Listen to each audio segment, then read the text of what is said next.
Assalamualaikum semuanya. Semoga kita selalu diberi kesehatan, banyak rizki dan penuh keberkahan. Kisah Abu Nawas dan perdebatan para ulama. Di sebuah pagi yang cerah di kota Baghdad, suasana pasar begitu ramai dan riuh. Orang-orang berdesakan membeli barang, para pedagang berseru menawarkan dagangan, dan aroma rempah bercampur dengan bau roti panggang yang baru keluar dari tungku. Di tengah keramaian itu, seperti biasa, berjalanlah seorang pria sederhana namun terkenal karena kecerdasannya, Abu Nawas. Dengan sorban putihnya yang rapi, janggut hitamnya yang terawat, serta rompi warna tortilla yang khas, ia tampak tenang, meski pikirannya selalu dipenuhi ide-ide gila yang sulit ditebak siapapun. Hari itu, Abu Nawas tidak menuju istana seperti biasanya. Ia sedang mencari ketenangan di tepi sungai untuk menulis puisi. Namun, ketenangan itu sirna ketika seorang pelayan istana datang tergopoh-gopoh.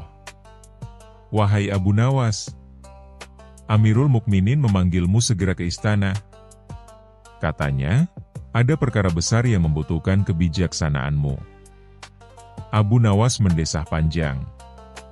"Perkara besar atau perkara yang membuat kepalaku pusing lagi?" katanya sambil tersenyum miring. Namun, seperti biasa, ia menuruti panggilan itu. Setibanya di istana, Abu Nawas disambut oleh suasana yang tidak seperti biasanya. Di aula utama, terlihat para ulama, kadhi, hakim agama, dan cendekiawan duduk berbaris, dengan wajah serius. Mereka tampak sedang membicarakan sesuatu yang sangat penting. Di atas singgasananya, Raja Harun al-Rasyid terlihat bingung, wajahnya antara kagum dan pusing.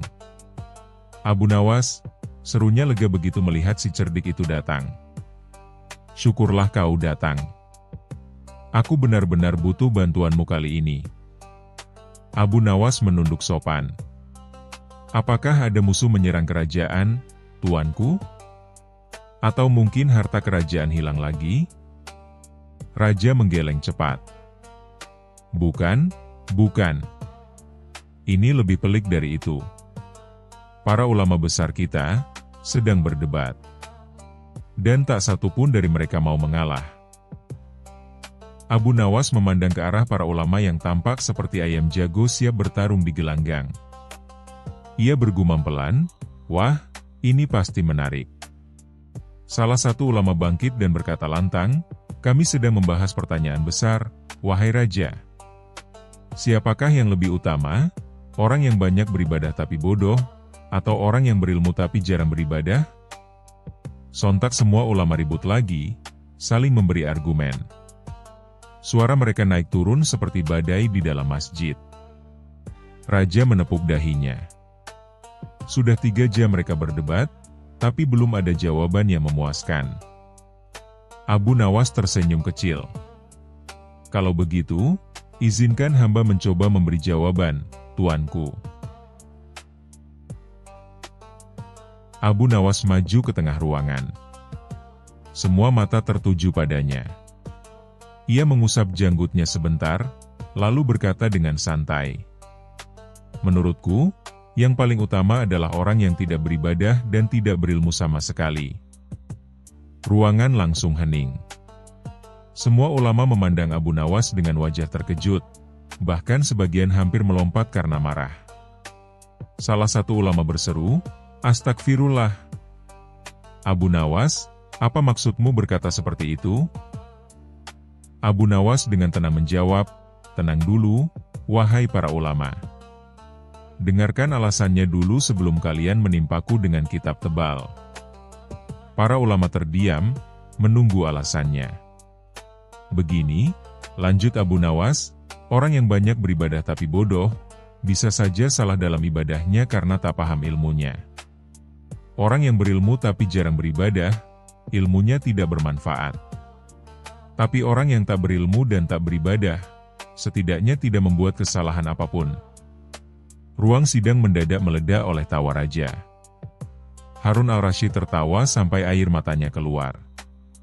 Namun para ulama masih menatap Abu Nawas dengan mata menyipit. "Jadi kau ingin mengatakan, orang yang tidak melakukan apapun adalah yang paling benar?" tanya salah satu ulama dengan nada sinis. Abu Nawas menjawab tenang, "Tentu saja tidak. Aku hanya ingin mengatakan bahwa kebaikan dan kebodohan tidak bisa dibandingkan dengan hitungan yang kaku. Karena yang menentukan nilai seseorang bukan hanya ilmu atau ibadahnya, tapi juga niat dan kebijaksanaannya dalam berbuat baik." Beberapa ulama mulai mengangguk, tapi ada juga yang tetap merasa terganggu. Salah satu ulama yang terkenal keras kepala berdiri. "Kalau begitu, aku ingin menguji kecerdikanmu, Abu Nawas. Jawab pertanyaanku ini, mana yang lebih besar, ilmu atau akal?" Abu Nawas menggaruk kepalanya, lalu berkata, "Tentu saja akal." Ulama, bagaimana seseorang bisa tahu pentingnya ilmu kalau ia tidak punya akal untuk berpikir? Ulama itu terdiam. Para hadirin menatapnya dengan mata membesar. Raja Harun nyaris terjatuh dari singgasananya karena menahan tawa. Namun Abu Nawas belum selesai. Ia melanjutkan, "Akal adalah wadah, ilmu adalah isi. Bagaimana air bisa ditampung kalau wadahnya bocor?" Kali ini bahkan para ulama yang tadinya marah ikut tersenyum malu. Tiba-tiba, seorang ulama lain, yang terkenal suka menguji orang, berkata, "Kalau begitu, wahai Abu Nawas, aku ingin bertanya terakhir. Di antara manusia dan keledai, siapa yang lebih pintar?" Abu Nawas mengangkat alisnya tinggi-tinggi. "Pertanyaan yang menarik sekali," katanya dengan nada serius. Semua orang menunggu jawaban dengan penuh penasaran. Abu Nawas menatap ke arah ulama itu dan berkata, "Tentu saja, tergantung keledainya." Semua ulama serentak berteriak, "Apa maksudmu?" Abu Nawas tersenyum lebar. "Ya, kalau keledainya bisa membuat ulama bertanya hal seperti itu, berarti keledainya jauh lebih pintar." Ruangan istana langsung meledak dengan tawa yang tak terkendali. Bahkan para pengawal istana yang biasanya kaku ikut tertawa terpingkal-pingkal. Ulama yang bertanya pun tak bisa berkata apa-apa, hanya tersenyum malu sambil menggelengkan kepala. Setelah semua tawa reda, Raja Harun al-Rasyid berdiri sambil menepuk tangan. "Wahai Abu Nawas, sekali lagi kau menyelamatkan hari-hariku dari kebingungan dan kesedihan. Dengan kecerdikanmu, kau bukan hanya membuat kami tertawa, tapi juga mengajarkan bahwa hikmah kadang datang dari logika yang tak terduga." Abu Nawas menunduk rendah. "Hamba hanya menggunakan sedikit akal yang Allah berikan, tuanku. Kalau terlalu banyak, nanti ulama-ulama ini bisa pusing lagi." Raja tertawa keras. "Kalau begitu, aku beri kau hadiah seekor keledai, yang konon lebih pintar dari sebagian ulama." Semua kembali tertawa keras, bahkan para ulama pun tak bisa menahan diri. Mereka akhirnya mengakui bahwa Abu Nawas memang bukan sekadar pelawak, tapi seorang pemikir yang mampu memecahkan masalah dengan cara lucu namun mengena di hati. Malam itu, Abu Nawas pulang sambil menuntun keledai barunya. Di sepanjang jalan, orang-orang tertawa melihat tingkahnya yang berbicara pada keledai itu. "Hai, sahabatku," katanya pada si keledai, "hari ini kau jadi pahlawan tanpa tahu apa-apa. Kalau saja para ulama tahu betapa banyak yang bisa dipelajari dari makhluk sepertimu, mungkin dunia ini lebih damai." Keledai itu hanya meringkik pelan, seolah mengangguk setuju. Dan sejak hari itu, di Baghdad orang-orang sering berkata sambil tertawa, "Kalau ingin menang debat dengan ulama, jadilah seperti Abu Nawas, pakai logika dan sedikit keledai." Kisah selanjutnya. Kisah Abu Nawas dan bunga penyembuh segala penyakit. Pada suatu hari yang cerah di kerajaan Baghdad, Raja Harun al-Rasyid terbangun dengan wajah muram.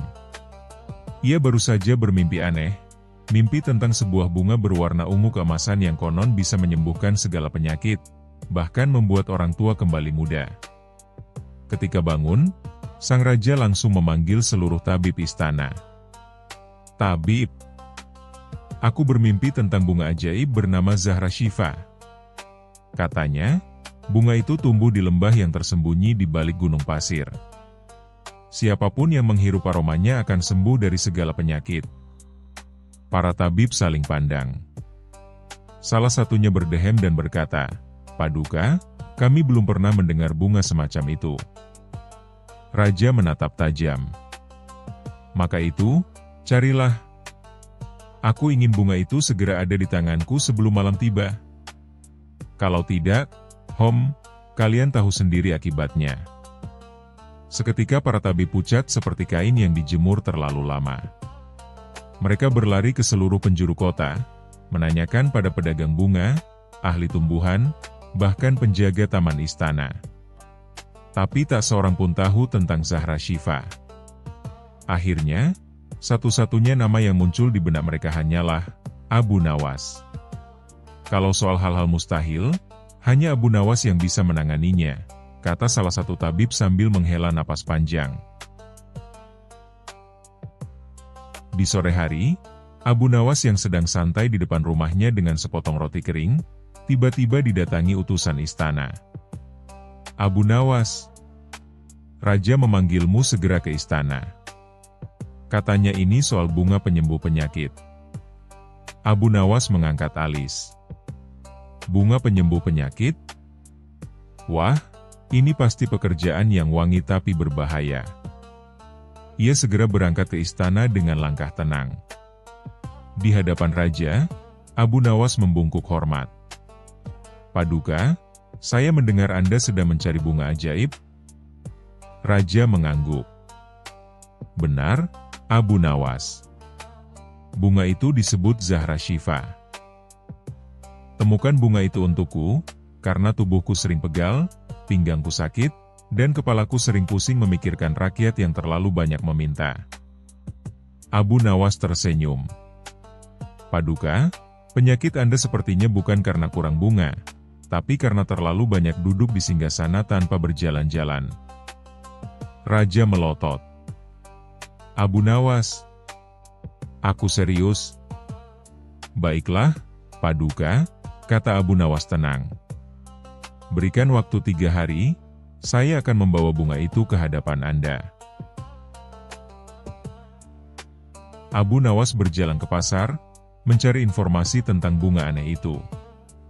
Ia bertanya pada pedagang bunga tua yang wajahnya sudah keriput seperti kismis kering. "Paman, pernahkah kau mendengar bunga bernama Zahra Syifa?" Si paman menggeleng. "Yang kusebut bunga ajaib hanyalah bunga dari istriku. Karena setelah menikah dengannya, semua uangku langsung hilang." Abu Nawas tertawa keras. "Ah, itu jenis bunga yang berbahaya, bukan penyembuh." Setelah berhari-hari mencari tanpa hasil, Abu Nawas pun mendapat ide gila, ide khas dirinya. Ia berpikir, kalau bunga itu tidak ada, maka aku harus membuatnya ada dengan cara Abu Nawas.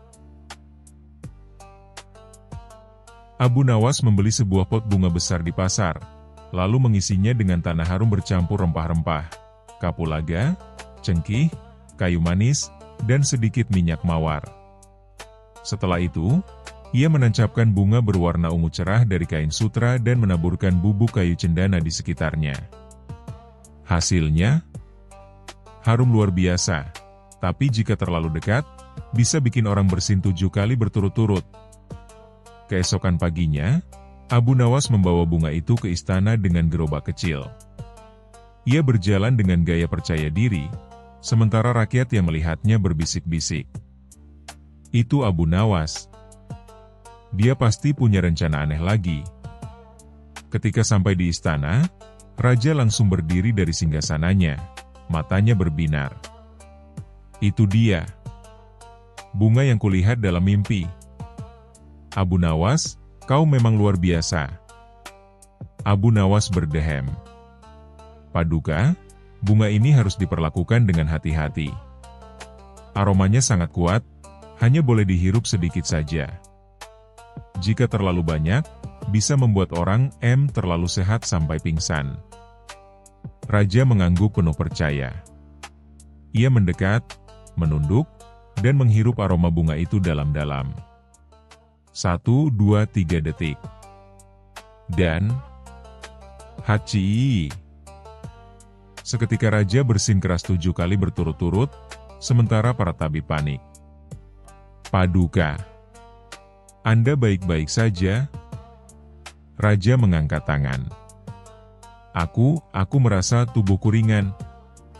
Pinggangku tidak sakit lagi. Para tabib terkejut. Benar, Paduka. Sepertinya bunga itu benar-benar berkhasiat. Abu Nawas menunduk, menahan tawa. Syukurlah, bunga itu bekerja sebagaimana mestinya. Kabar tentang bunga penyembuh segala penyakit segera menyebar ke seluruh Baghdad. Orang-orang dari penjuru negeri datang membawa penyakit mereka. Ada yang batuk, ada yang pincang, bahkan ada yang pura-pura sakit supaya bisa mencium aroma bunga ajaib itu. Abu Nawas tentu tidak mau rugi. Ia membuat kuil kecil penyembuhan di depan rumahnya. Di sana ia meletakkan pot bunga tiruannya dan menulis papan besar. Hiruplah bunga ini dan sembuhlah dari segala penyakit, biaya seikhlasnya. Yang lucunya, orang-orang yang menghirup bunga itu memang benar-benar merasa lebih baik. Bukan karena bunga itu, tapi karena mereka tertawa sampai perutnya sakit melihat orang lain bersin-bersin 7 kali berturut-turut.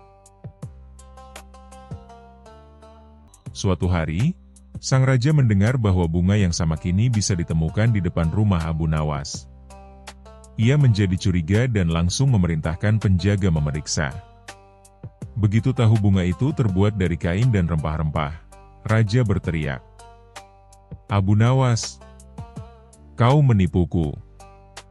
Abu Nawas dengan santai menjawab, "Paduka, saya tidak menipu. Bukankah setelah mencium bunga itu Anda merasa sembuh?" Raja mengerutkan kening. "Benar juga sih, tapi tetap saja itu bukan bunga asli." Abu Nawas tersenyum lebar. "Kadang yang membuat sembuh bukan apa yang kita hirup, tapi apa yang kita percayai. Karena keyakinan bisa lebih kuat dari obat."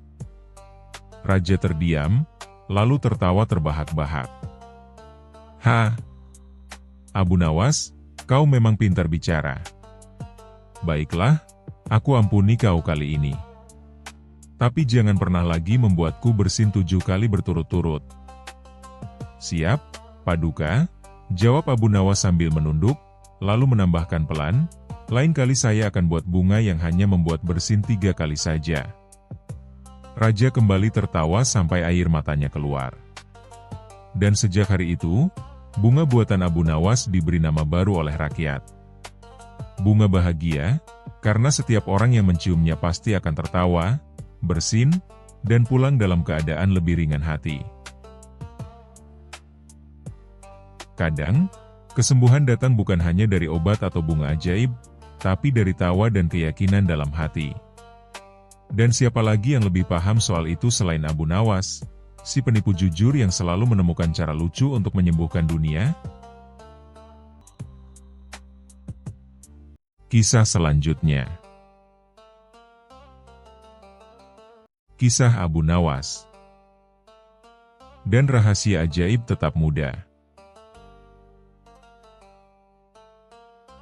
Di sebuah pagi yang cerah di negeri Baghdad, suasana istana tampak agak berbeda dari biasanya. Para pelayan dan pengawal berlarian ke sana kemari, membawa cermin, minyak wangi, sisir emas, bahkan ramuan aneh dari tabib istana. Rupanya, sang raja sedang krisis percaya diri. Ya, hari itu Raja Harun al-Rasyid berdiri di depan cermin besar di ruang pribadinya sambil memegangi janggutnya yang mulai memutih. Dengan nada panik ia berkata, "Apakah ini keriput?" Pelayan istana yang sedang menyisir rambutnya bergetar. Ampun tuanku, itu hanya garis ketegasan, bukan keriput." "Garis ketegasan katamu?" Ini jelas tanda penuaan. Aku harus terlihat muda kembali. Aku raja, bukan kakek-kakek tua yang menunggu waktu makan bubur, seru sang raja sambil memeriksa wajahnya dari berbagai sudut. Raja segera memanggil para tabib, ahli ramuan, dan dukun dari berbagai penjuru negeri. Mereka datang membawa segala macam ramuan ajaib, air bunga bulan, madu lebah gunung, susu unta muda, sampai bubuk mutiara dari Laut Merah. Salah satu tabib berkata, "Tuanku, jika diminum setiap pagi selama 7 hari, wajah Paduka akan kembali bersinar bagai rembulan." Raja pun mencobanya. 7 hari kemudian, hasilnya? Bukan wajahnya yang bersinar, melainkan perutnya yang terus mules. Tabib bodoh. Aku minta wajah muda, bukan perut yang melilit, geram raja. Tabib lain mencoba ramuan mandi bunga 7 warna. Raja berendam selama 1 jam, dan setelah keluar, kulitnya malah berubah jadi merah seperti kepiting rebus. Raja semakin marah. Ia pun memerintahkan, "Panggil Abu Nawas. Hanya dia yang bisa menolongku."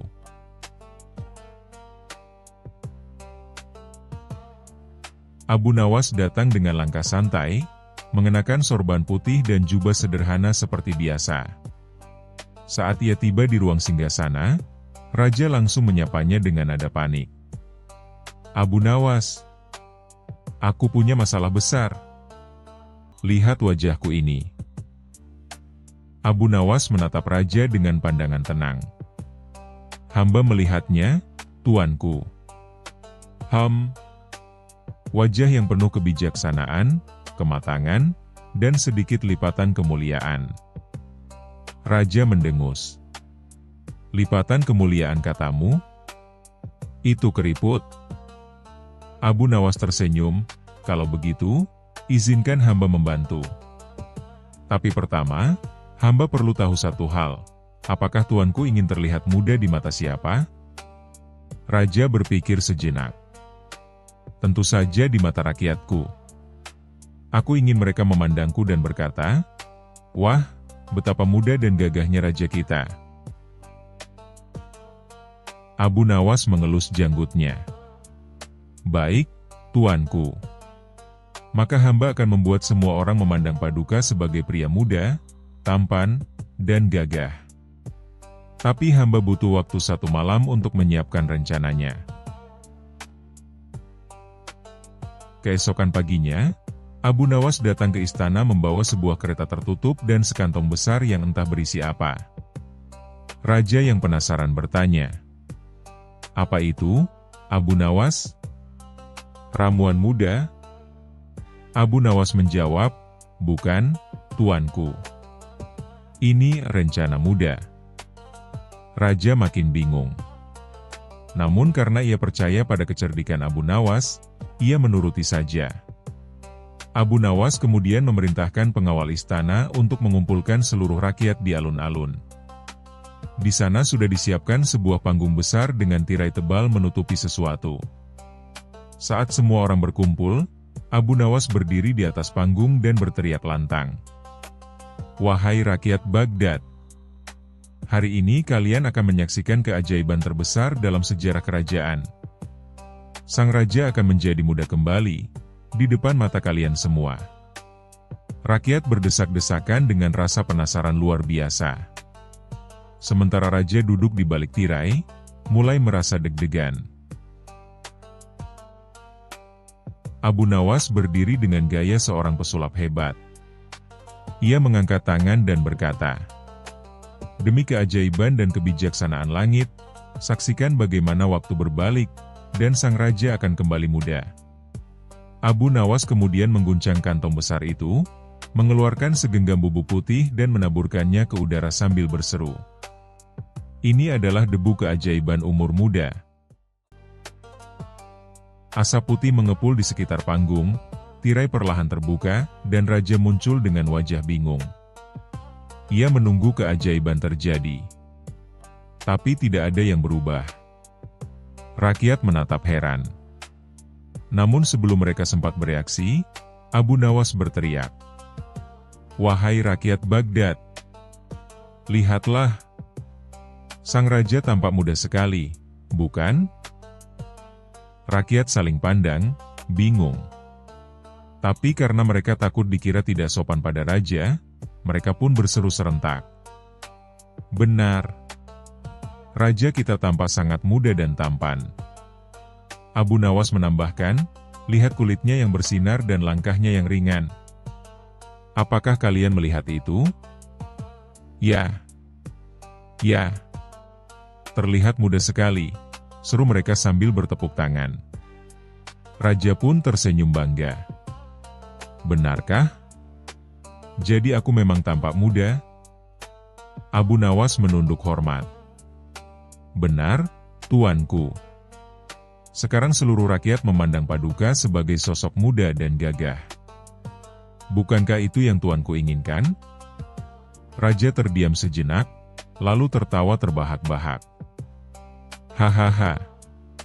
Jadi, aku tidak perlu ramuan atau mantra apapun, cukup membuat rakyat percaya aku masih muda." Abu Nawas tersenyum licik. "Tepat sekali, tuanku. Kadang yang kita butuhkan bukan menjadi muda, tapi merasa muda. Karena ketika hati Paduka riang, semua orang pun melihat Paduka bersinar seperti pemuda."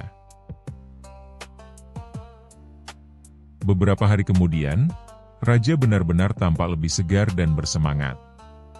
Ia berjalan dengan tegap, tertawa lepas, dan bahkan mulai berpakaian lebih cerah.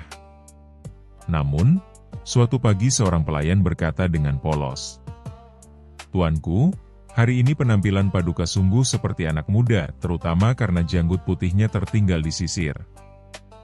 Raja memegang dagunya dan menjerit. "Apa? Jadi selama ini aku lupa menempelkan janggut palsu?" Seluruh istana terdiam, lalu Abu Nawas yang sedang lewat menahan tawa. "Hehehe. Setidaknya kali ini benar-benar terlihat muda, tuanku." Raja pun akhirnya ikut tertawa, meski sambil menggelengkan kepala. "Abu Nawas, hanya kau yang bisa membuatku merasa muda dengan cara yang tak masuk akal." Terkadang, kita terlalu sibuk ingin terlihat muda di mata orang lain, padahal rahasia sebenarnya ada di dalam hati. Jika kita bahagia, tertawa, dan berpikir positif, maka dunia pun akan melihat kita sebagai pribadi yang muda, segar, dan bersinar. Dan seperti kata Abu Nawas, wajah bisa menua, tapi selera humor akan membuat jiwa tetap muda selamanya.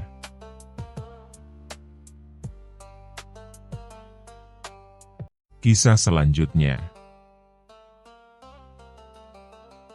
Kisah Abu Nawas dan harta karun yang bikin pusing. Di suatu pagi yang cerah di kota Baghdad, udara terasa hangat dan angin berhembus lembut membawa aroma roti panggang dari pasar. Abu Nawas sedang duduk di teras rumahnya, menyeruput teh hangat sambil mengunyah roti tipis yang diberi madu. Hari itu, ia berniat bersantai, sebab semalam ia sudah cukup sibuk menipu seorang penipu yang hendak menipunya, dan tentu saja ia menang telak. Namun, ketenangan itu tak berlangsung lama. Tiba-tiba seorang pria tua dengan wajah keriput, janggut putih panjang, dan pakaian compang-camping berjalan tergesa ke arahnya. Nafasnya terengah-engah, matanya berkilat penuh rahasia. "Abu Nawas! Abu Nawas!" seru si kakek. Abu Nawas memiringkan kepala. "Wah, pagi-pagi sudah seperti singa kelaparan." "Ada apa, kakek?" Pria tua itu mendekat, lalu berbisik seakan takut ada yang mendengar. Aku tahu di mana harta karun besar terkubur." Abu Nawas mengangkat alis. "Kalau begitu, selamat. Kau pasti akan jadi orang terkaya di Baghdad." Kakek itu menggeleng cepat. "Masalahnya, aku tak bisa mengambilnya sendiri. Butuh kecerdikan, nyali, dan sedikit keahlian menipu." Abu Nawas pura-pura terkejut. "Loh, Siapa lagi yang bisa menipu selain aku? Baiklah, ceritakan detailnya. Kakek itu menyerahkan selembar perkamen tua yang sudah menguning. Peta itu dipenuhi coretan aneh, simbol matahari, bulan, dan seekor unta yang tampak sedang tersenyum. Di pojoknya tertulis kata-kata yang membingungkan. Barang siapa ingin harta ini, harus mengorbankan tawa. Abu Nawas langsung tertarik. Mengorbankan tawa? Waduh, itu artinya aku harus berhenti tertawa? Mana bisa, hidup tanpa tawa sama saja seperti makan tanpa garam. Kakek menjelaskan bahwa peta ini milik seorang saudagar gila dari masa lalu.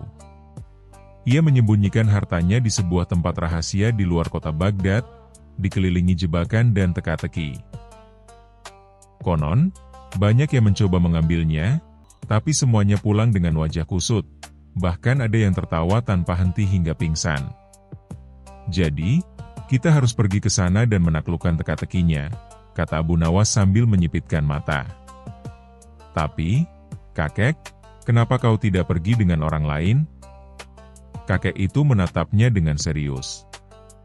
Karena hanya kau yang cukup licik untuk menipu jebakan-jebakan itu.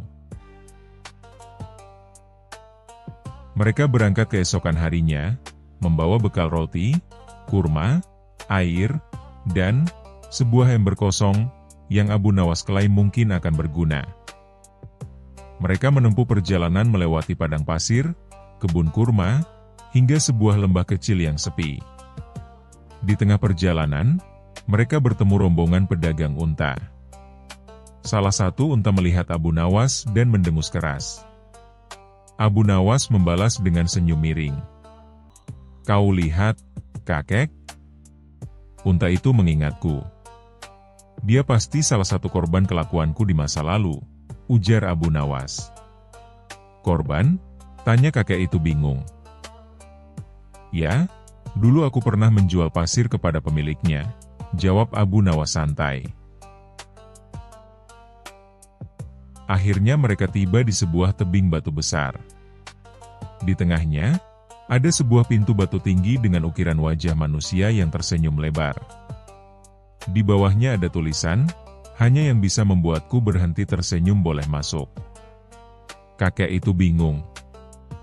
Bagaimana caranya membuat ukiran batu berhenti tersenyum? Abu Nawas berpikir sebentar, lalu tersenyum nakal. Ia mengambil sepotong kurma dari kantongnya, memakannya, lalu mengunyah bijinya hingga pipinya mengembung seperti tupai. Kemudian ia meludahkannya tepat ke arah mulut ukiran batu. Hasilnya, ekspresi ukiran itu berubah menjadi cemberut. Pintu pun terbuka. Kakek melongo. Kau benar-benar tidak sopan. Abu Nawas mengangkat bahu. Yang penting berhasil. Mereka masuk ke lorong gelap yang berujung pada sebuah ruangan besar. Di tengah ruangan ada patung raksasa badu tua dengan mulut terbuka lebar. Setiap kali mereka melangkah, terdengar suara tawa keras dari segala arah. Suara itu begitu menular hingga kakek terus terkekeh tanpa bisa berhenti. Abu Nawas, hahaha, aku tidak bisa berhenti, hahaha. Abu Nawas menyadari ini adalah jebakan, mengorbankan tawa, yang dimaksud di peta. Ia tahu jika ia ikut tertawa, mereka tidak akan pernah keluar. Dengan sigap, ia memasukkan kapas ke telinganya dan tetap menjaga wajah datar. Lalu ia mendekati patung badut itu, memeriksanya, dan menemukan tuas di dalam mulutnya. Ia menarik tuas itu, dan suara tawa pun berhenti. Kakek langsung terjatuh ke tanah, kelelahan. Kau menyelamatkanku. Abu Nawas nyengir. Jangan berterima kasih dulu. Kita baru sampai setengah jalan. Mereka melanjutkan perjalanan ke ruang berikutnya, yang lantainya bersinar keemasan. Abu Nawas langsung curiga. Kakek, kalau lantai ini benar-benar emas, kenapa tidak diambil saja oleh pencari harta sebelumnya? Ia mengetuk lantai itu, dan benar saja. Lantai itu hanyalah cat emas di atas papan tipis. Beberapa bagian bahkan berlubang, siap menjebloskan siapapun yang berjalan sembarangan. Dengan kecerdikannya, Abu Nawas mengambil ember kosongnya, mengisinya dengan pasir dari luar, lalu menaburkannya di lantai.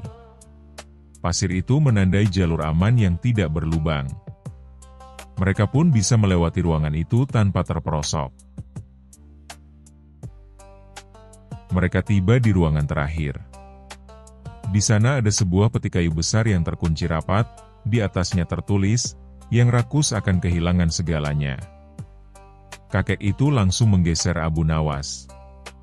Biar aku yang buka, katanya sambil berusaha mencungkil peti itu. Namun Abu Nawas menahannya. Tunggu, kakek. Pasti ada jebakannya. Benar saja, setelah diperiksa, ternyata kunci peti itu terhubung dengan tali yang akan menjatuhkan batu besar dari atas jika dibuka sembarangan. Dengan santai, Abu Nawas memotong tali itu dulu, lalu membuka petinya. Di dalamnya, bukan emas, bukan perhiasan, melainkan tumpukan buku-buku tua berisi lelucon dan teka-teki. Kakek itu menatapnya kecewa. Jadi, ini harta karunnya? Lelucon? Abu Nawas tertawa terbahak-bahak. Kakek, ini jauh lebih berharga daripada emas. Dengan lelucon-lelucon ini, aku bisa membuat seluruh Baghdad tertawa, dan mungkin juga membuat raja memberiku hadiah besar. Kakek hanya bisa menggeleng, sementara Abu Nawas berjalan pulang sambil membaca salah satu lelucon di buku itu, tertawa hingga matanya berair. Kisah selanjutnya. Kisah Abu Nawas dan sumpah aneh. Di sebuah sore yang ramai di Baghdad, para penduduk berkumpul di pasar besar. Suasana pasar penuh hiruk-pikuk, ada pedagang rempah yang berteriak menawarkan dagangan, tukang kain yang sibuk menarik-narik calon pembeli, sampai anak-anak kecil yang berlarian sambil membawa kurma. Namun, hari itu ada satu peristiwa yang benar-benar membuat semua orang berhenti dari kesibukannya. Seorang pria kaya raya sedang berteriak-teriak dengan wajah merah padam. Pria itu bernama Bahir, seorang saudagar terkenal yang hobi pamer kekayaan dan sering membuat orang lain jengkel. Ia sedang ribut dengan seorang pedagang kecil karena masalah sepele, harga sepotong roti. "Aku ini orang kaya. Mana mungkin aku salah hitung?" teriak Bahir. "Tapi tuan, harganya hanya 2 keping perak, bukan 3, balas pedagang kecil itu dengan wajah memelas. Keributan semakin menjadi-jadi, hingga akhirnya terdengar kalimat yang membuat semua orang terdiam.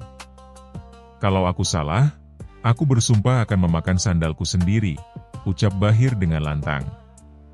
Orang-orang langsung terperangah, lalu pecah dalam tawa. "Memakan sandal? Hahaha. Apa dia gila?" bisik seorang wanita sambil menutup mulutnya. "Kalau benar salah, habislah sandalnya," celetuk yang lain. Sayangnya, sumpah aneh itu justru sampai ke telinga Baginda Raja Harun al-Rasyid, yang kebetulan lewat bersama pengawal. Raja penasaran dan memerintahkan Bahir datang ke istana. Di dalam istana, Bahir gemetar setengah mati. Raja menatapnya dengan tajam. "Benarkah kau bersumpah akan memakan sandalmu jika salah hitung harga roti?" tanya Raja. Bahir mencoba berkelit, "Itu hanya perumpamaan, Baginda, saya tidak benar-benar." "Diam," potong Raja. "Sumpah adalah sumpah. Jika kau bersalah, maka kau harus menepati ucapanmu." Orang-orang yang hadir di istana mulai berbisik-bisik, membayangkan pria kaya itu mengunyah sandal. Pemandangan yang menggelikan tentu saja. Tapi ada satu masalah, bagaimana caranya seseorang memakan sandal tanpa mati tersedak? Raja yang bijak namun juga memiliki selera humor tinggi berkata, Aku ingin melihat sumpahmu ditepati. Tapi aku juga tak mau ada orang mati sia-sia hanya karena menelan sandal. Siapa yang bisa menemukan jalan keluarnya? Semua mata langsung tertuju pada satu orang yang duduk santai di pojok ruangan, Abu Nawas. Abu Nawas, dengan sorban putihnya yang miring sedikit ke kanan, tersenyum nakal. Baginda, katanya tenang, izinkan hamba yang menyelesaikan perkara ini. Biarlah orang kaya ini menepati sumpahnya tanpa membahayakan nyawanya. Raja mengangguk, baiklah, Abu Nawas. Aku serahkan perkara ini padamu. Bahir langsung panik. Tunggu dulu. Abu Nawas itu licik, Baginda. Dia pasti akan mempermalukan saya. Namun, Raja hanya tertawa, itu justru yang aku tunggu-tunggu. Keesokan harinya, di halaman istana, orang-orang sudah berkumpul menunggu pertunjukan unik. Seorang saudagar kaya yang harus memakan sandalnya sendiri. Bahir duduk lesu, wajahnya pucat seperti kain yang baru dicuci. Sementara itu, Abu Nawas sibuk di dapur istana. Beberapa jam kemudian ia keluar sambil membawa nampan besar. Di atasnya ada semangkuk besar sup harum yang mengepulkan asap, dengan potongan kecil berwarna coklat di dalamnya. Wah, wangi sekali, kata salah satu penonton. Apakah itu sandal? Tanya yang lain dengan bingung. Abu Nawas dengan gaya meyakinkan berkata, benar. Hamba sudah memasak sandal Bahir dengan rempah-rempah terbaik. Potongan kecil ini adalah bukti ia menepati sumpahnya. Bahir ternganga. Apa? Itu benar sandal? Ya. Sandalmu telah direbus, dipotong kecil-kecil, lalu dicampur ke dalam sup. Kini, silakan makan. Semua orang tertawa terbahak-bahak melihat Bahir yang terpaksa menyuap sesendok demi sesendok sup sandal. Raut wajahnya jelas menunjukkan rasa jijik bercampur putus asa, tapi ia tak berani menolak karena sumpahnya diawasi langsung oleh raja. Setelah beberapa suapan, Bahir hampir muntah. Tapi Abu Nawas berkata, Baginda, sumpahnya baru setengah terpenuhi. Ia berkata akan memakan sandal, bukan hanya mencicipi. Bahir hampir pingsan mendengarnya. Namun Abu Nawas melanjutkan, tenang saja. Hamba sudah menyiapkan hidangan utama. Abu Nawas kembali membawa nampan lain. Kali ini berisi kue manis yang ditaburi gula. Bentuk kuenya menyerupai sandal. Ini sandal manis dari adonan tepung dan madu. Supaya sumpahnya benar-benar terpenuhi, ia harus memakan sandal ini juga. Raja tertawa terbahak-bahak sampai hampir jatuh dari singgasananya. Orang-orang bersorak gembira. Dan Bahir, dengan wajah memerah seperti udang rebus, terpaksa melahap kue sandal itu hingga habis. Setelah selesai, Bahir duduk lemas, perutnya penuh dengan sup sandal asli dan kue sandal manis. Semua orang menertawainya tanpa henti. Raja berkata sambil tertawa, Bahir, anggap ini pelajaran. Lain kali jangan sembarangan bersumpah dengan hal aneh-aneh. Abu Nawas menambahkan dengan wajah polos, betul, Baginda. Kalau mau bersumpah, cukup bilang, demi Allah, jangan, demi sandal. Suasana istana meledak dengan tawa. Bahkan Bahir sendiri akhirnya ikut tertawa, meski tawanya lebih mirip tangisan karena malu. Sejak hari itu, orang-orang di Baghdad sering mengejeknya dengan sebutan, si sandal manis. Dan tentu saja, nama Abu Nawas kembali harum sebagai si cerdik yang bisa membuat masalah rumit jadi tontonan lucu dan berkesan.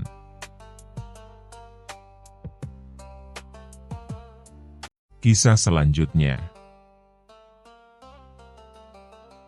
Kisah Abu Nawas dan Rahasia Pasir Ajaib. Di sebuah sore yang panas, matahari memancarkan sinarnya tanpa ampun. Kota Baghdad terasa seperti tungku raksasa, dan orang-orang berjalan dengan langkah gontai. Abu Nawas yang terkenal cerdik dan kerap membuat orang-orang takjub dengan kelihayannya, hari itu duduk di bawah pohon kurma sambil mengipasi wajah dengan selembar kertas lusuh. Ah, panas sekali. Andai saja aku punya segenggam pasir ajaib yang bisa menyejukkan siapa saja, gumamnya, separuh mengeluh, separuh berhayal. Kebetulan, seorang anak kecil yang lewat mendengar ucapan itu. Anak itu langsung lari pulang ke rumah sambil berteriak. Ibu! Ibu! Abu Nawas punya pasir ajaib yang bisa menyejukkan. Berita itu pun menyebar dengan cepat, seperti angin gurun yang berhembus kencang. Dalam waktu singkat, orang-orang di pasar sudah ramai membicarakan tentang pasir ajaib milik Abu Nawas. Keesokan harinya, halaman rumah Abu Nawas dipenuhi orang-orang yang penasaran. Para pedagang, ibu rumah tangga, bahkan pejabat istana kecil pun datang untuk melihat. Mereka berdesakan di depan rumah sederhana Abu Nawas.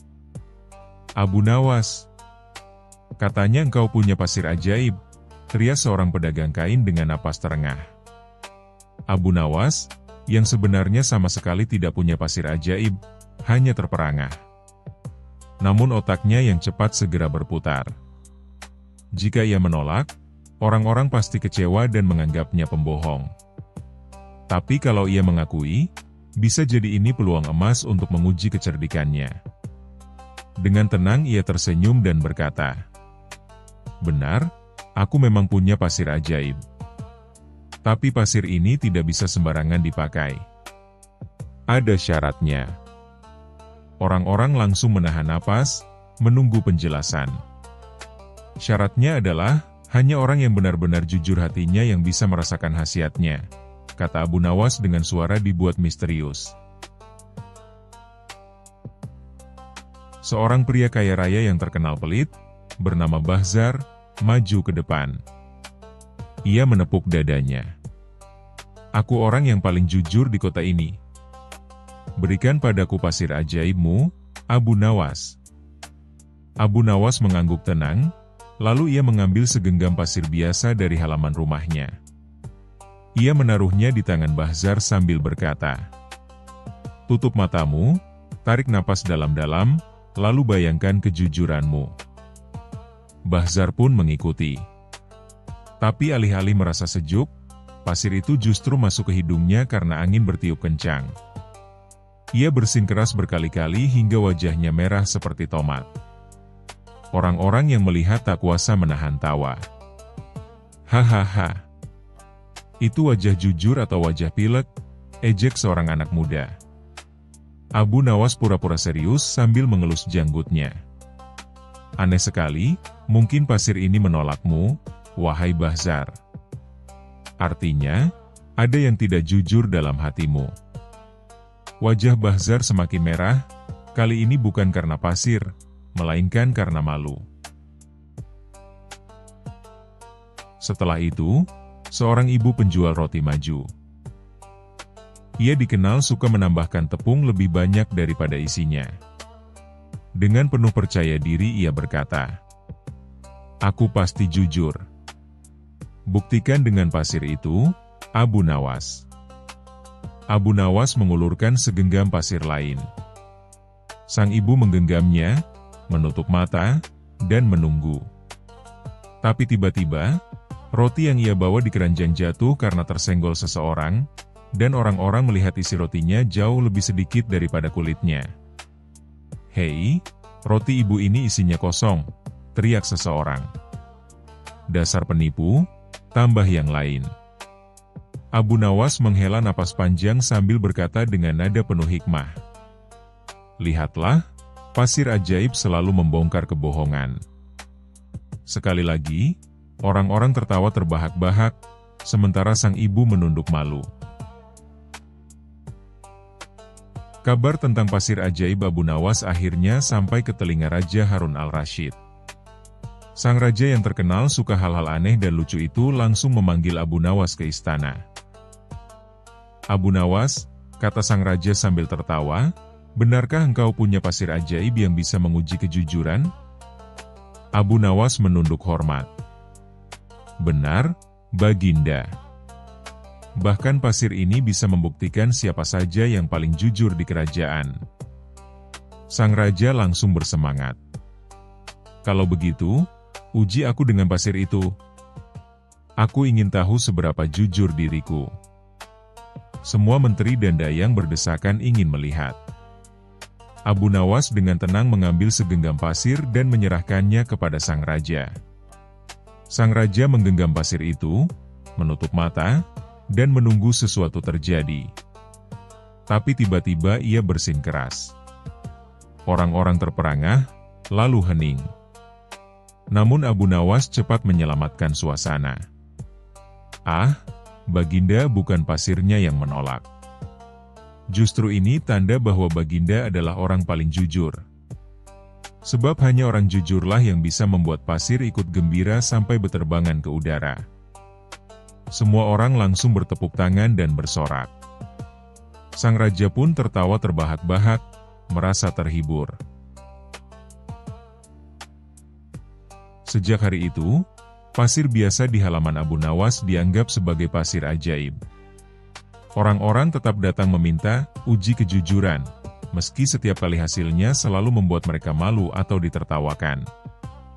Dan Abu Nawas, ia tidak pernah menyebut dirinya penipu. Ia hanya berkata, "Aku tidak berbohong. Pasir ini memang ajaib, karena mampu menunjukkan siapa yang jujur dan siapa yang tidak. Yang membuatnya ajaib bukan pasirnya, melainkan tingkah orang-orang sendiri." Orang-orang akhirnya sadar, keajaiban itu bukan ada di dalam pasir, melainkan dalam cerdiknya Abu Nawas memutarbalikkan keadaan.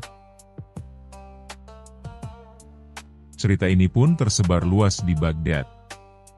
Dan setiap kali orang melihat segenggam pasir di jalan, mereka akan teringat pada Abu Nawas dan keajaiban lucunya yang membuat semua orang terpingkal. Kisah selanjutnya. Kisah Abu Nawas dan tawa sang raja. Di suatu pagi yang tampaknya biasa saja di kerajaan Baghdad, terjadi peristiwa luar biasa, yang tak tertulis di buku sejarah manapun. Raja tertawa, dan tidak bisa berhenti. Awalnya hanya tawa kecil. Seorang pelawak istana yang biasa-biasa saja, yang leluconnya bahkan gagal membuat kambing tersenyum, mendadak sukses membuat sang raja terkekeh. "Heh, heh, ha, hahaha." Raja menepuk-nepuk lututnya. "Hu, huahaha." Tawanya makin lama makin keras. Bahkan saat pelawak itu sudah turun panggung dengan bingung, sang raja masih tertawa. 1 jam berlalu. 2 jam. 3 jam. Pelayan istana mulai panik. Raja tidak makan, tidak minum, tidak tidur, cuma tertawa seperti orang baru menemukan dunia. Penasihat kerajaan bergidik, "Yang mulia, mungkin ini kutukan?" Seorang tabib didatangkan. "Tabib?" Paduka mengalami kejang otot wajah tingkat tertinggi. "Ini bisa berbahaya. Jika dibiarkan, lidah bisa keseleo." Raja. "Huhahaha. Keseleo," katanya. "Huahaha." Didatangkan penari perut untuk mengalihkan perhatian. Raja malah tertawa lebih keras karena penarinya terpeleset kulit pisang yang dibuang menteri. Didatangkan penyair suram. Raja tertawa karena penyair itu menangis sendiri mendengar puisinya. Didatangkan pendeta, dukun, hingga pemain sulap yang mengeluarkan kucing dari jubahnya. Semua gagal. Sampai akhirnya, seseorang berteriak, Panggil Abu Nawas. Abu Nawas muncul dengan langkah santai, memakai jubah putihnya, sorban miring, dan senyum iseng di wajah. Begitu melihat sang raja tertawa dengan wajah merah seperti kepiting rebus, Abu Nawas mengelus janggutnya dan berkata, "Apakah Paduka sedang bersaing tawa dengan jin gurun?" Raja langsung tertawa makin histeris, "Hahaha. Siapa dia ini? Bawa dia ke sini." Hahaha. Para menteri mulai berbisik. Berani-beraninya dia bicara begitu. Kalau gagal, bisa digantung terbalik. Tapi Abu Nawas tetap tenang. Ia pun berkata, "Yang mulia, sebaiknya saya tidak menyuruh Anda berhenti tertawa. Tapi izinkan saya menguji kekuatan tawa Anda." Keesokan harinya, Abu Nawas datang membawa 4 benda. Seekor ayam jantan yang memakai sepatu kulit domba, seekor kucing yang memakai mahkota mainan, sebuah cermin besar berbingkai emas, dan sebuah tandu yang berisi bayi kambing. Para menteri terperangah. Ini mau menyembuhkan raja atau bikin sirkus? Jangan-jangan Abu Nawas sudah gila. Tapi raja terlihat penasaran di tengah tawanya. Abu Nawas berkata, "Paduka, saya persembahkan pertunjukan kerajaan yang belum pernah Anda lihat." Ia memulai. Ayam jantan disuruh berdansa dengan musik kecapi. Ayam itu berputar-putar, lalu terpeleset, lalu terbang ke kepala menteri tua. Kucing naik tahta, mengangkat satu kaki, dan jatuh tertidur. Bayi kambing tiba-tiba mengembik keras, dan buang angin. Seluruh istana terguncang menahan tawa. Tapi raja tertawa sampai pingsan. Betul. Raja pingsan karena terlalu keras tertawa. Wajahnya merah, badannya lemas, dan akhirnya diam. Panik? Tentu. Semua berlari. Tabib datang. Abu Nawas tetap tenang. Ia membuka cermin besar di depan wajah sang raja. Dan saat raja membuka mata, ia melihat wajahnya sendiri. Berantakan, rambut seperti rumput terbakar, mulut berbusa, dan raja pun melotot, lalu berkata pelan, "Siapa makhluk aneh ini?" Semua mendadak hening. Sang raja tidak tertawa. Menteri berbisik, keajaiban terjadi. Raja bangkit perlahan, memegangi perutnya, dan berkata, "Perutku, rasanya seperti habis ditinju gajah." Abu Nawas menimpali. Paduka telah membuktikan bahwa tertawa adalah obat, tapi jika diminum 48 jam non-stop, obatnya jadi racun.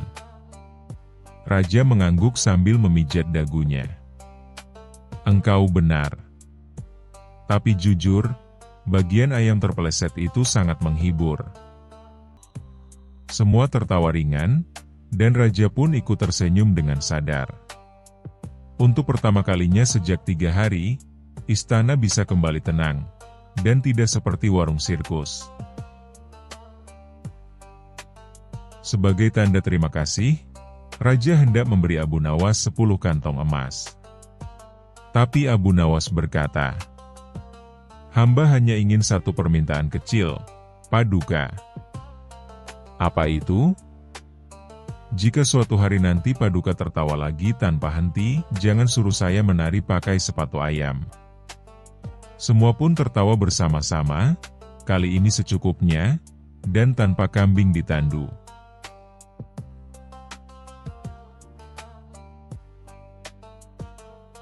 Kisah selanjutnya. Kisah Abu Nawas dan emas berbicara. Hari itu, Baghdad sedang sibuk-sibuknya. Pasar ramai, para pedagang berteriak menawarkan barang dagangannya, dan suara rebutan harga terdengar di mana-mana. Tapi suasana berubah kacau ketika seekor unta tergelincir karena kulit semangka di jalan. Dari punggung unta itu, jatuhlah sebuah peti kecil berwarna emas yang langsung dikerubungi orang. Astagfirullah. Itu milikku, teriak seorang pria gendut dan berkumis tebal, Mustafa, si pedagang rempah yang terkenal pelit dan suka menyembunyikan uangnya di dalam kendi minyak zaitun. Mustafa buru-buru mengamankan peti itu dan langsung menuntun onta kembali pergi meninggalkan pasar. Beberapa hari kemudian, terdengarlah kabar mengejutkan dari istana. Emas yang dikirim dari negeri tetangga hilang. Sumber terakhir peti itu? Ya, benar. Di tangan Mustafa. Para penjaga istana langsung mengepung toko rempah Mustafa. Engkau telah mencuri emas kerajaan. Tuduh seorang pengawal bertubuh kekar. Mustafa gemetar seperti daun salam di atas kompor. Sumpah demi jenggot kakekku, aku cuma menyimpannya. Tidak kubuka, tidak kusentuh, tidak kugoda. Tapi para pengawal tak percaya. Mustafa diseret ke hadapan Hakim Kadi. Warga kota pun heboh. Padahal baru kemarin dia nawarin diskon kunyit, bisik seorang ibu-ibu. Begitu mendengar kabar Mustafa terjerat masalah, Raja Harun al-Rashid langsung mengutus orang memanggil Abu Nawas. Si jenius jenaka itu sedang bersantai di tepi sungai, memancing bukan ikan, tapi inspirasi. Aha! Kasus emas hilang? Sudah lama aku tidak bermain-main dengan logam mulia, kata Abu Nawas sambil menyimpan umpan berupa kerupuk. Di pengadilan, Hakim Kadi terlihat lelah. Abu Nawas, jangan main-main. Ini perkara serius. Emas kerajaan hilang. Abu Nawas tersenyum santai. Wahai Hakim, izinkan aku mengajukan satu pertanyaan. Apakah emas bisa bicara? Jangan bercanda, Abu Nawas. Aku tidak bercanda. Kalau perlu, aku akan membuatnya bicara. Tapi dengan syarat. Apa syaratmu? Aku butuh waktu 2 hari, dan 1 unta tua bekas pasar loak. Untuk apa unta itu? Rahasia. Selama 2 hari penuh, Abu Nawas sibuk menyiapkan rencananya. Ia menyewa rumah kosong di pinggir kota, menyusun peti tiruan yang mirip dengan yang hilang. Bedanya, isi peti itu bukan emas, melainkan kotoran kambing yang dibungkus kain kuning keemasan. Lalu ia sebarkan desas-desus di pasar, emas asli telah ditemukan. Akan diserahkan kembali ke istana malam ini. Desas-desus itu menyebar cepat. Bahkan tukang roti ikut berhenti jualan karena ingin tahu siapa pencurinya.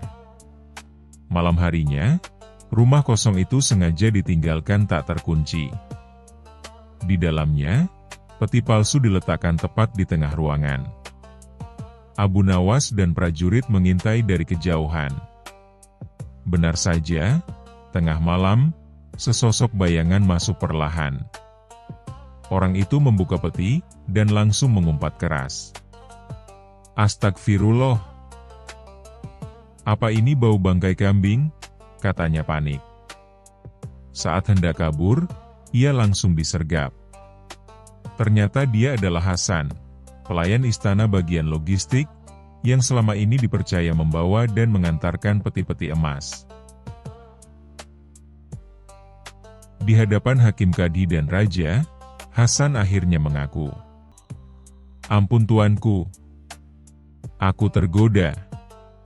Peti itu kuselipkan saat malam, lalu kutukar isinya dan kukembalikan petinya kosong.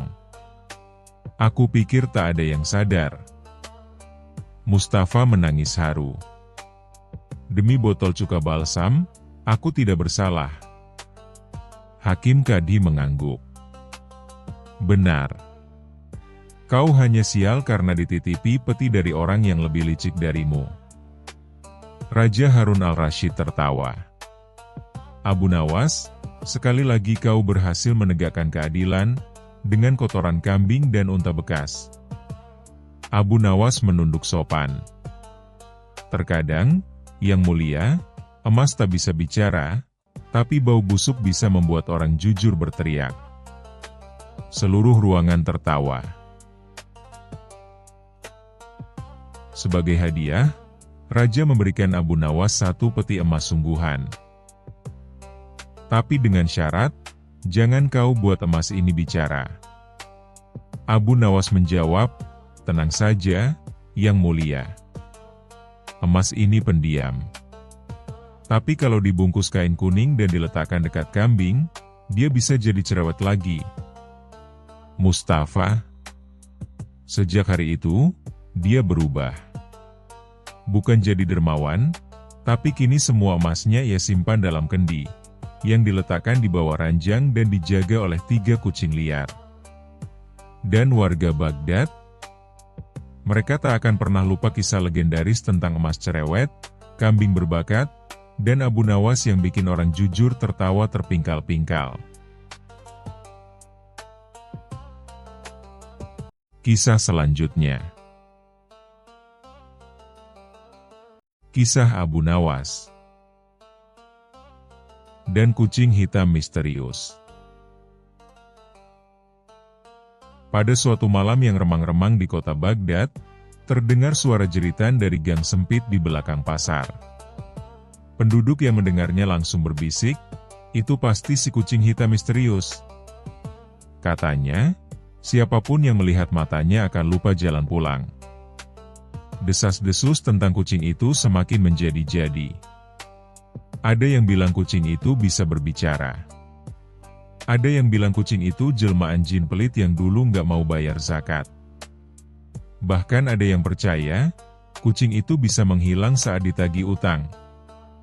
Raja Harun al-Rasyid yang penasaran memanggil penasihatnya. Aku ingin tahu kebenaran soal kucing itu. Kirim pasukan kalau perlu. Namun, wazirnya mengangkat tangan. Yang Mulia, kalau pasukan pergi, bisa-bisa dikira kita perang lawan kucing.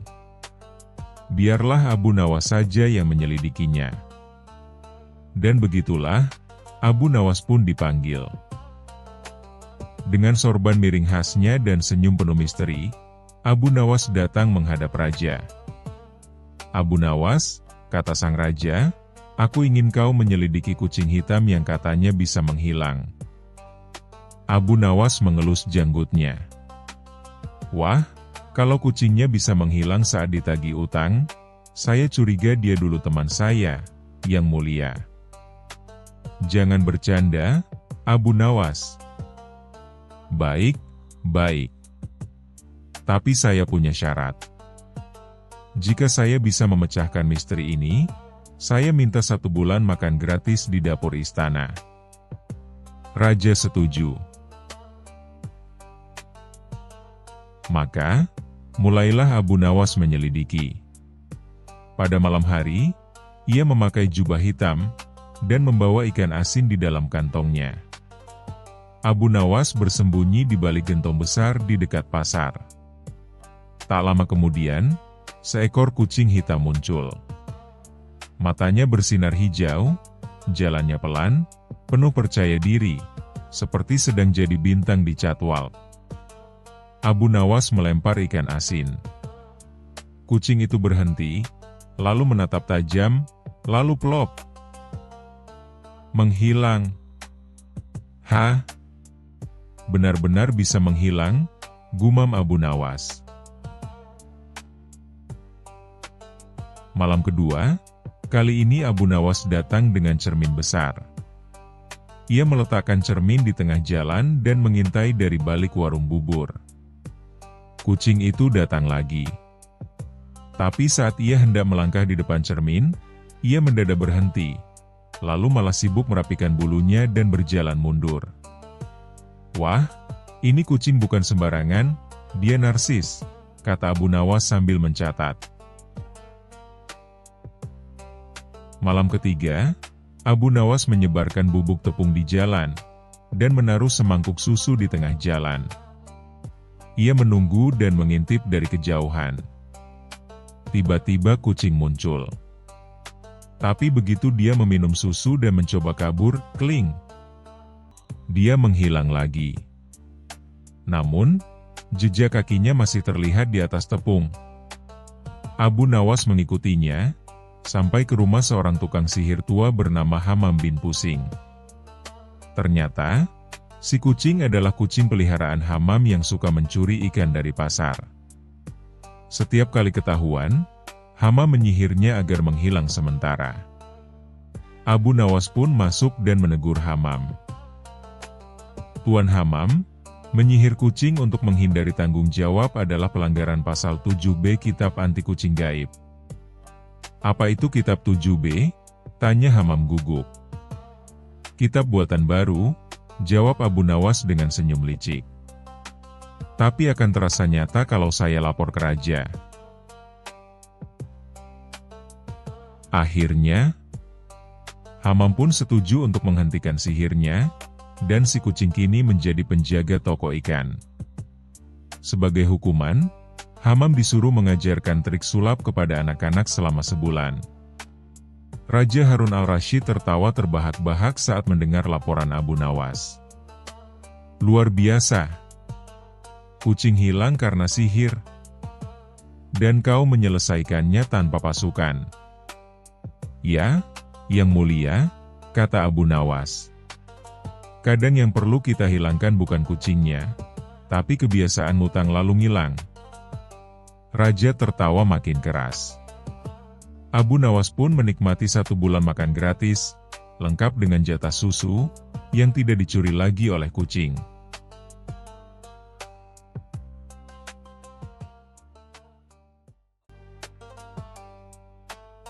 Terima kasih sudah menonton.